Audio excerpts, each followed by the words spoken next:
Elliot with TechCo here, and today we're testing out DJI's latest drone, the Spark.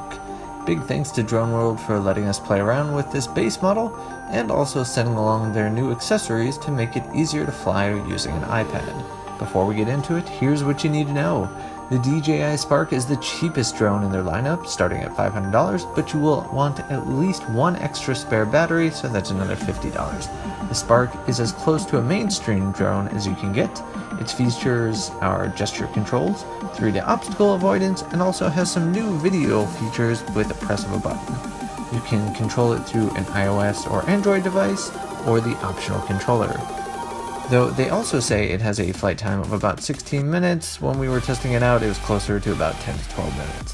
For speed, supposedly it maxes out at about 32 miles per hour, but with obstacle avoidance on, it feels relatively sluggish. However, it does look a lot smoother with obstacle avoidance on, so keep that in mind. On camera, it stays at about 1080p and takes high-res images. While that doesn't have 4K like the Phantom or the Mavic, it is also half the price, and it does look pretty damn good still. The other thing worth noting is that it has a 2-axle instead of a 3-axle gimbal, which means as it's moving around, it's going to have a more choppy feel the faster that you go, especially when it gets windy. When you're moving forward and back, it looks pretty smooth, side to side, not so much. For range, it is a bit limited when you're using your smartphone or your tablet. However, if you use the optional controller, it can go to about 1 mile or so. That is, unless there are obstacles in the way. Beyond the specs, the DJI Spark gives you a lot of bang for the buck, and it shows that the company is really testing the waters to get more hobbyists on board. This thing is small, the size of your palm small, and it weighs less than a can of beer. If you have a big purse or a book bag, you can take this pretty much anywhere. While the flight time was a bit weak, you can just as easily get another swappable battery.